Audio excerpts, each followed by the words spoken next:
Hey, this is Math 105, section 4.6. In this section, we'll be talking about modeling with exponential and logarithmic functions. So we're going to look at some applications. Okay. So for exponential growth, we could use population growth. We can model for exponential decay, radioactive decay. We're not going to look at heat diffusion, but we're going to kind of focus on those and a couple others. Okay. So for example, for log functions, we're going to talk about loudness, which you've already talked about in class. Loudness of sounds, intensity of earthquakes, okay, and other phenomenon. Okay, so we'll kind of focus on those two for logs. Okay, first let's talk about for exponential growth. Let's talk about the concept of doubling time. Okay, so let's say we have a single bacterium and it divides every hour. Okay, in other words, it becomes 2. Okay, so after 1 hour we have 2 bacteria. After 2 hours, we have 2 squared, or 4 bacteria. After 3 hours, we have 2 cubed, or 8 bacteria. In other words, we multiply by 2 every hour that goes by. Okay, so we can model this after t hours by 2 to the t, because that's what 2 to the t does. It doubles everything every time t goes up by 1.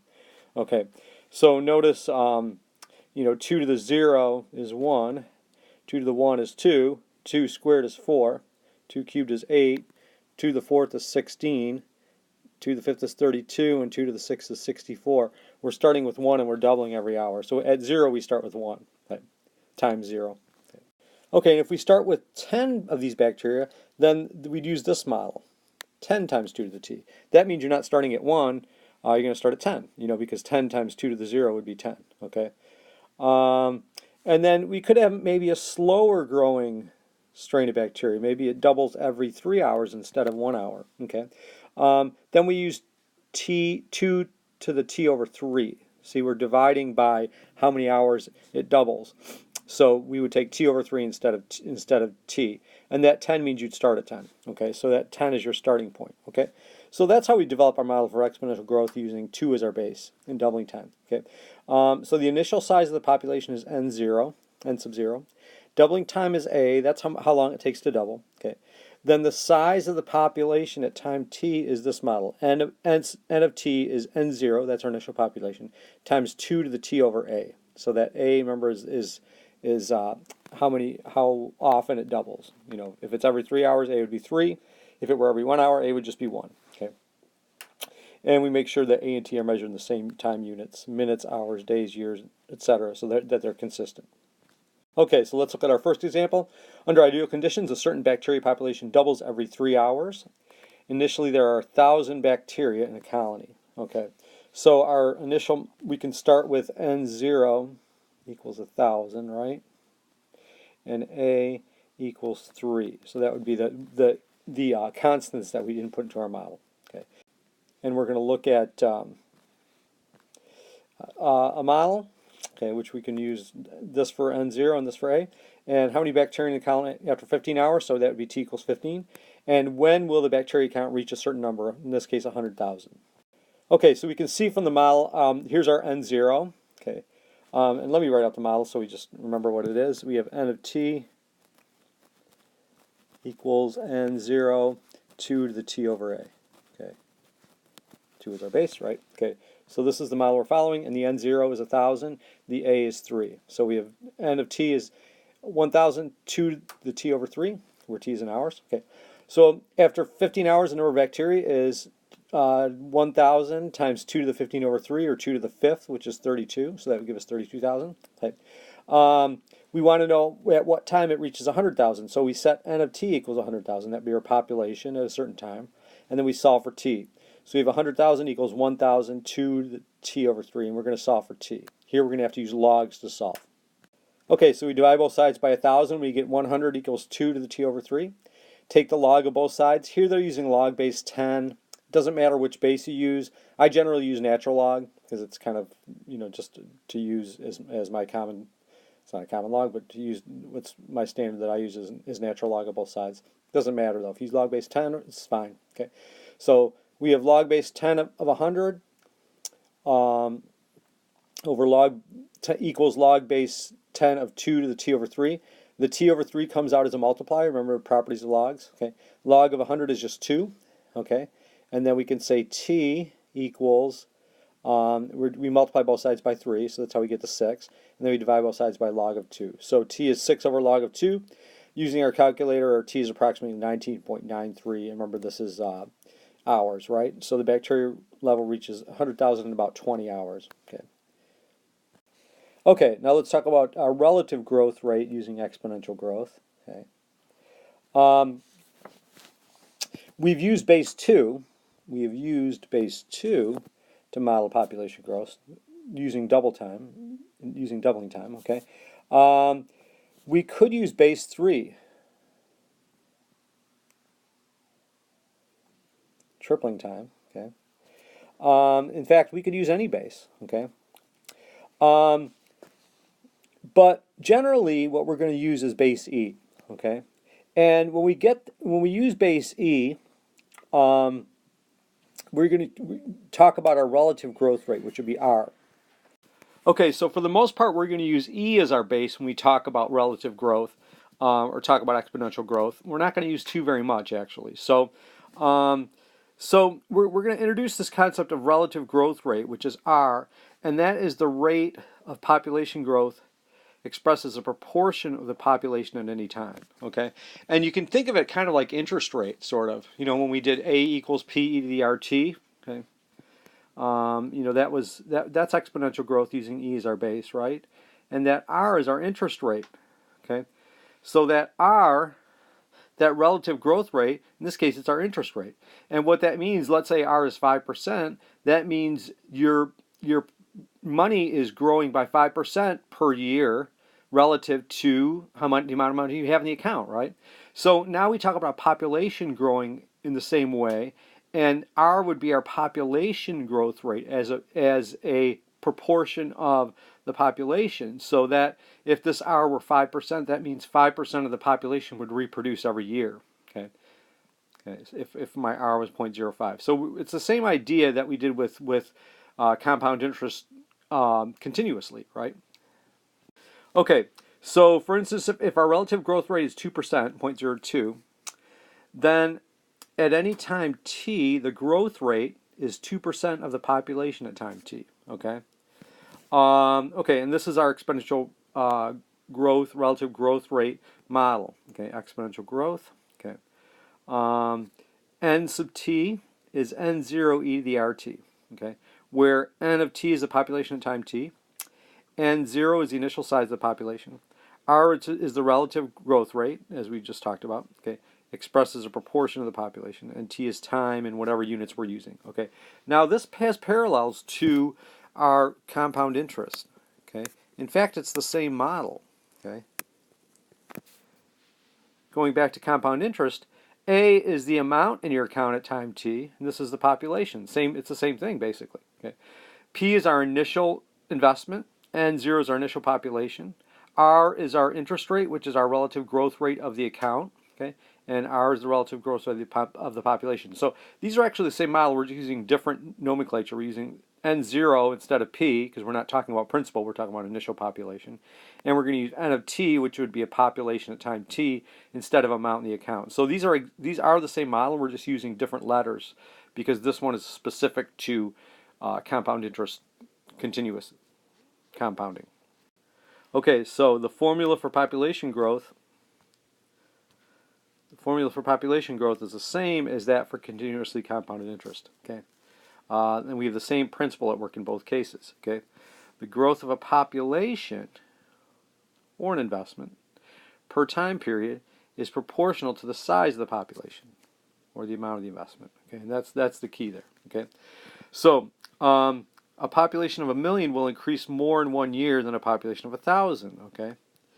In exactly the same way, an investment of $1 million will increase more in 1 year than an investment of $1,000. So we can say the bigger the population, the more you will have, right? The higher the increase will be. But it's relative to the size of the population in either case. Okay, in both, whether we're talking about population or whether we're talking about money, your bank account. Okay, so let's look at an example.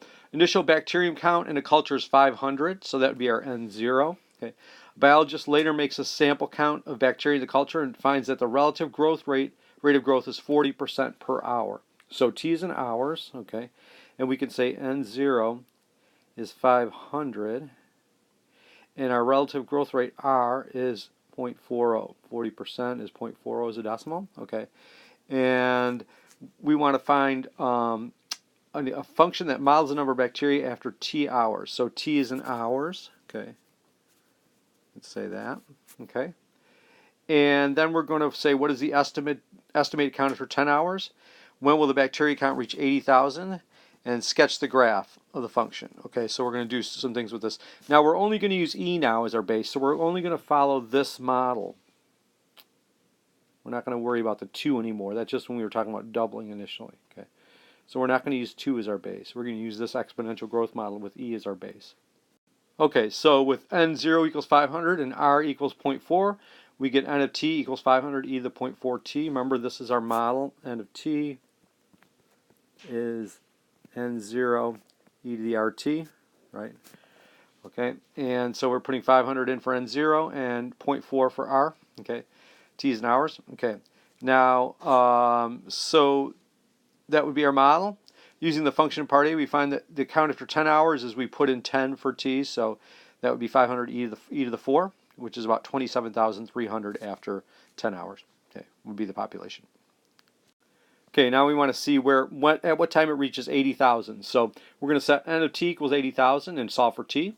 So we have our model, but now we have this known as 80,000. Our n of t is 80,000.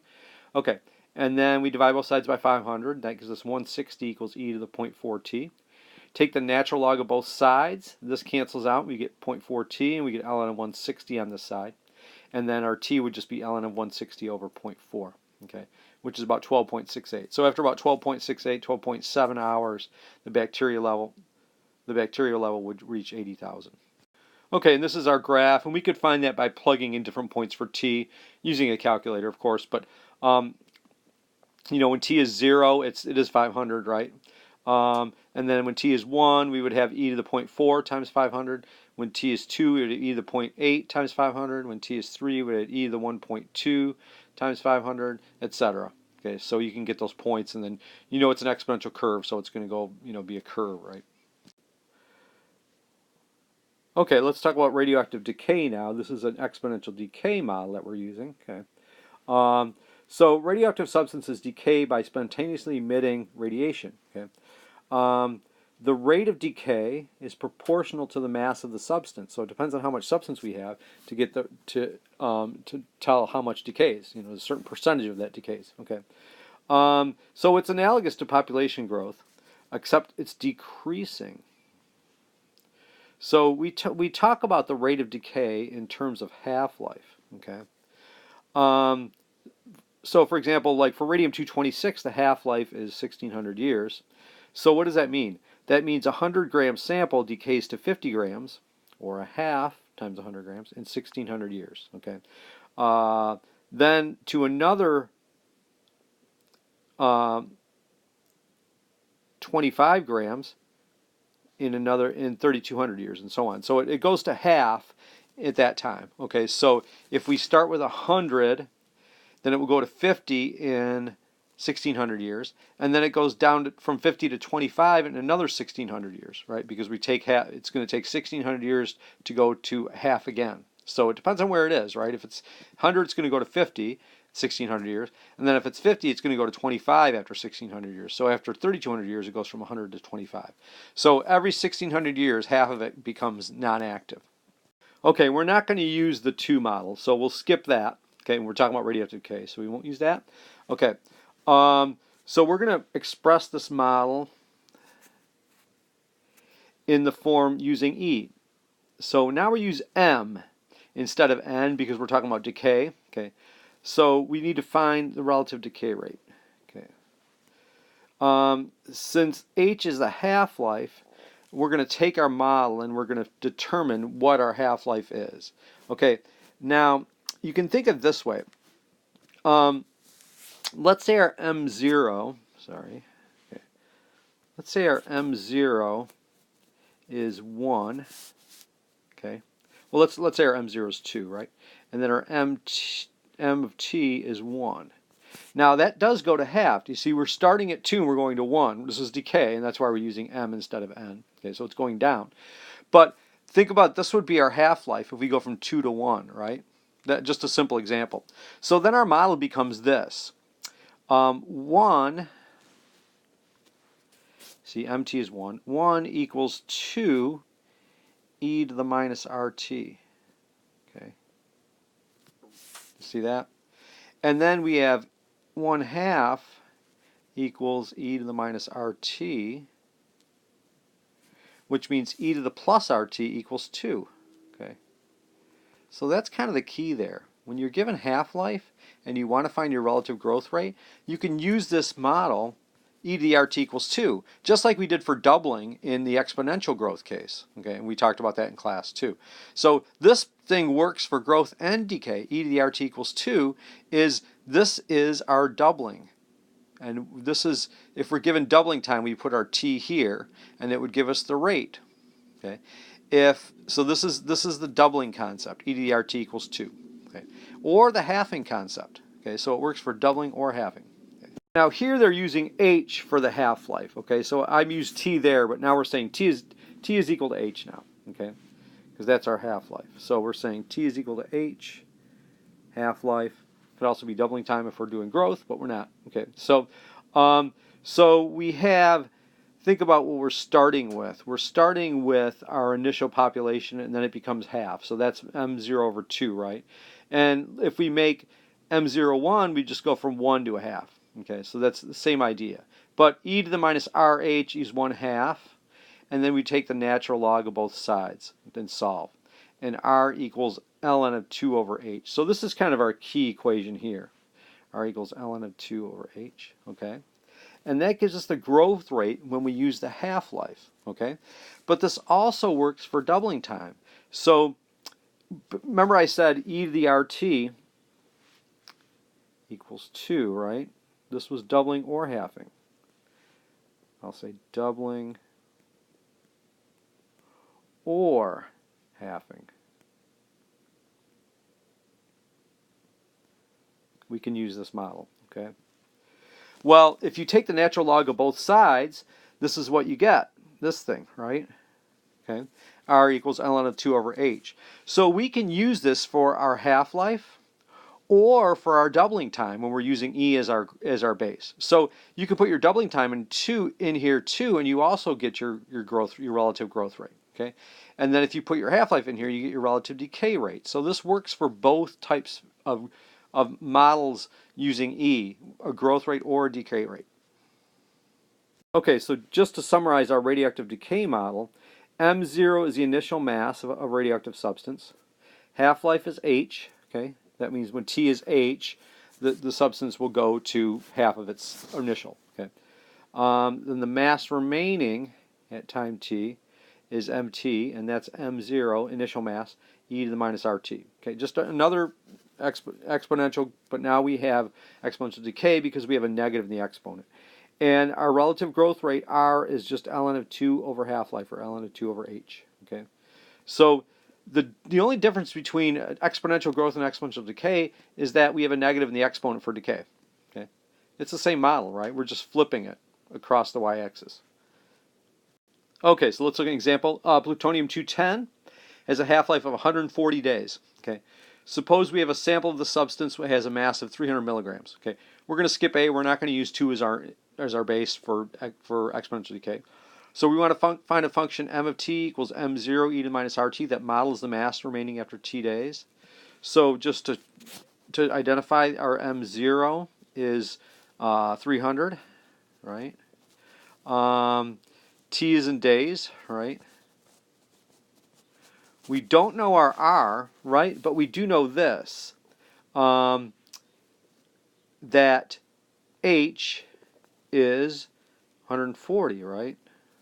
And we know R equals ln of 2 over H. Okay, so we just take ln of 2 over 140 to get our R. Okay.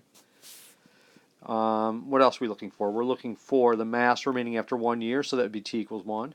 and how long will it take the sample to decay to 200 milligrams. Okay, so that we're going to solve for T. But we're going to find our R by using this relationship, R equals ln of 2 over H, and we know that our half-life is 140. So this is pretty easy once you understand that.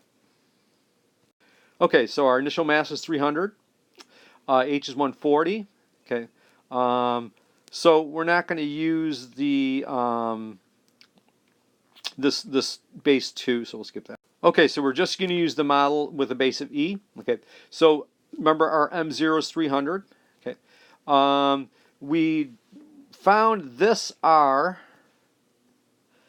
of 0.00495 by taking this. R equals ln of 2 over H, right? And our H is 140. Okay, so that's how we got that 0.00495 for R. So there's our R, because our half-life is 140. So that's how we got that 0.00495. Now we're using 365 days.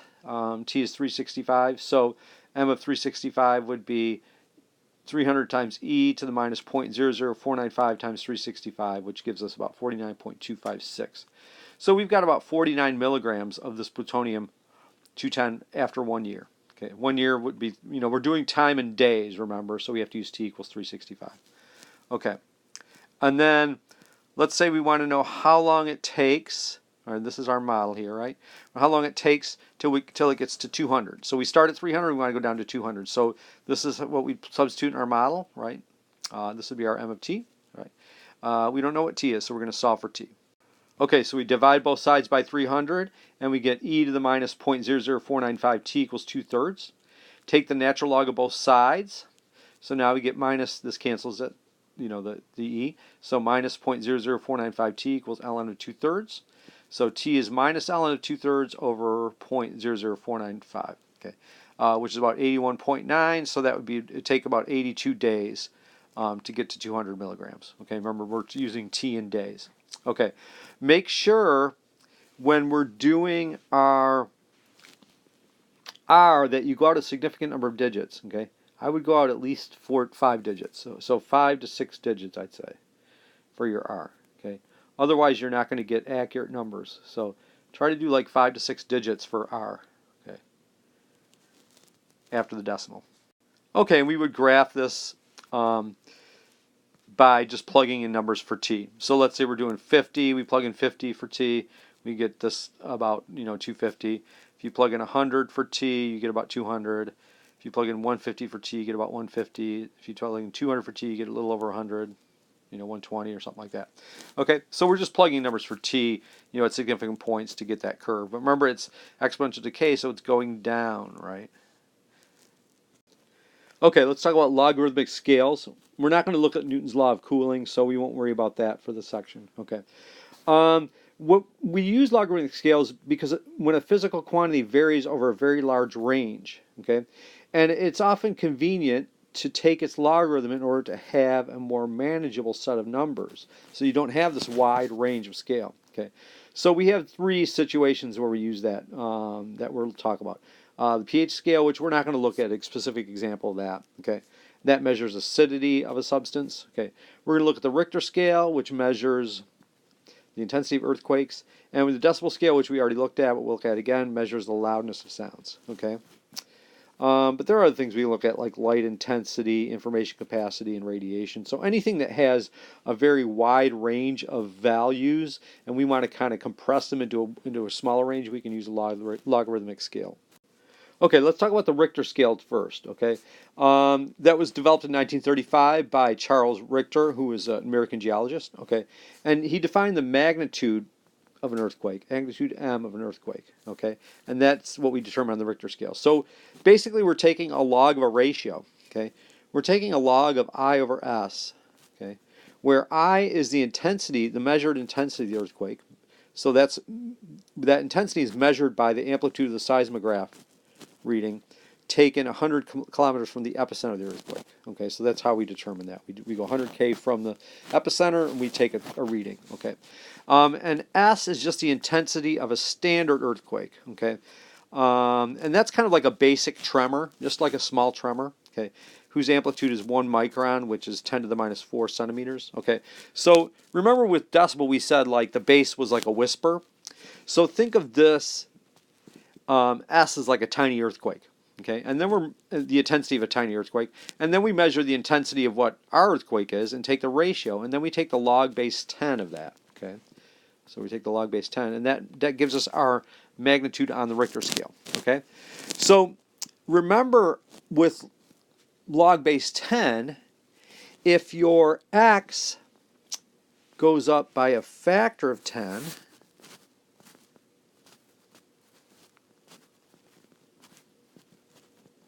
not by 10, but times 10, factor of 10, then your y just goes up by 1, plus 1, okay? In other words, if x goes from, let's say x goes from 10 to 100, y just goes from 1 to 2, right? And when x goes from, like say 10 to 1,000, now I'm going up by 10 twice, times 10 times 10, then y just goes from 1 to 3. See, it's only going up by 2. See, this is going, see here x is going times 10, and y is going plus 1. And here, this one's going times 100, or times 10 twice, and the y is just going plus 2. See, your x is growing very fast and your y is growing very slowly. It's just going up plus 1 when you go times 10 for x. Okay. So that's the idea of that log scale. Okay. So when we talk about the magnitude of a standard earthquake, which is just the basic tremor, we're taking the log of s over s, which is just the log of 1, right? Which is 0. Okay. So the Richter scale reading for 0 is just a basic tremor. Okay. The largest, looking at earthquakes between 1900 and 1950 that Richter studied, largest had magnitude 8.9. Okay. The smallest had magnitude 0. So that was kind of the basic one that he measured, was the smallest one, and he used that as a reference. Okay. Okay. Now 8.9 corresponds to a ratio of intensities of 800 million. Okay. So that one was 800 million times as intense as the smallest, the largest, the smallest. Okay, so we can say, for example, like an earthquake of magnitude 6, Richter scale 6, is 10 times stronger than an earthquake of magnitude 5. Okay, which is 10 times stronger than a magnitude 4, which is 10 times stronger than magnitude 3, etc. Okay, and then if we went 10 times stronger than this one, then we would have magnitude 7. See, you're going times 10 in intensity, and you're only going plus 1 in magnitude. This is your intensity, of what you have here, and this is your magnitude, is the Richter scale. Okay. Okay, so 1906 earthquake in San Francisco was about a magnitude of 8.3 on the Richter scale. Okay. In the same year, a powerful earthquake occurred in the Colombia-Ecuador border. Okay. That was 4 times as intense. Okay. We want to know what was the magnitude of the Colombia-Ecuador earthquake on the Richter scale. Okay. So we're going to look at the intensity relative to the other one. Okay. So I is the intensity of the San Francisco earthquake. And then here's our magnitude. M is log of I over S is 8.3. That's what we were given, right? So we're writing that. Putting I as the intensity of the San Francisco earthquake, okay, because we know it gives us 8.3 in the Richter scale. Okay, okay, but the Colombia-Ecuador earthquake was 4I, 4 times as intense, so we're going to use 4I instead of S, okay? So we can determine the magnitude relative to the I over S by doing this. Remember, we can break out our logs, right? So log of 4I over S is log of 4 plus log of I over S. Remember, we can say, oh yeah, it's 4 times I over S, okay? So the difference, remember, this one is what gives us our 8.3, right? That was our San Francisco. Now we're just going to add a log 4 to get our magnitude of the other one. And this log of 4 is 0.6, okay? So that's how we get that 8.9, okay? 0.6 for log of 4, okay? So that's how we determine relative to the San Francisco earthquake what the Colombia, Ecuador earthquake was. San Francisco was 8.3. Colombia, Ecuador, which is 4 times as intense, is 8.9. Okay, and the last thing we'll talk about is the decibel scale, which we talked about in class a little bit. Our ear is sensitive to extremely wide range of sound intensities, which is why we use that decibel scale. Okay, so we use our reference intensity, that I0, okay, which is like a whisper, as 10 to the minus 12 watts per square meter, okay, which is how we measure sound intensity, okay, at a frequency of 1,000 hertz. Don't worry about that, you know, don't worry about the hertz, the pitch, or the watts per meter square meter. Don't worry about the units there. This isn't a physics class, so okay. What we're measuring is a sound that is just barely audible. Okay, that's called the threshold of hearing. Okay, so that's what our I0 is there in the denominator. Okay, so the actual way we determine how loud something is, the psychological sensation of loudness, varies with the logarithmic of the intensity. Okay, so the intensity level, which we call decibels, is this: B equals 10 times the log of I over I0. Okay, now remember, for the Richter scale we didn't have this 10 here. Okay, so what that does is it makes the decibel scale go up by 10 instead of 1, and by 20 instead of 2. So now we have this: if your X goes up by a factor of 10 times 10, then your Y goes up by a plus 10 instead of a plus 1. Okay, so that's because of the 10 here, okay? Because of that 10. Okay, and then if your X goes up by a factor of 100 times 100, now instead of going up by 2, your Y will go up by 20 instead, okay? Plus 20, okay? So what happens now is that going up by a factor of 10 for your input gives you a plus 10 for your Y, for your output, instead of a plus 1. And then going up by a factor of 100 for your input makes your Y go up plus 20 instead of plus 2, and that's because we put the 10 in front there. Okay, so it's a little not as quite as compressed as the Richter scale, right? But it's still very compressed. Okay, so the intensity level of the barely audible reference sound, the whisper, the quiet whisper, is we're going to take I0 over I0, right, which is the log of 1, right, and 10 times that is just log of 1 is 0, right? So 0 dB is the intensity level of a whisper that you can just barely hear. Okay, so we're going to find the decibel intensity level of a jet engine during takeoff if the intensity was measured at 100 watts per meter squared. Okay, remember it's 10 to the minus 12 is our I0. Okay, so we have 10 squared is 100. So we're going to take 10 times the log of 10 squared over 10 to the minus 12. Okay, this would be 10, sorry, this should be 10 to the 14. Okay, so let me scratch that. Which equals 10 log of 10 to the 14, right? Because we're taking to the 14 power, because we're taking 2 minus the minus 12, which gives us 2 plus 12, which is 14. Okay, so it's 10 times the log of 10 to the 14. Now we can take the log of this, right? Remember, this is log base 10. It cancels out the 10, so it's actually, this is actually 14. So this becomes 10 times 14, which is 140 decibels. Okay. So the intensity level of a jet engine taking off is 140 decibels, which is super loud. Okay, we'll look at another example of this in class using some different sound levels, but we're not going to worry about pH. For log scale, we're just going to worry about Richter scale and decibel.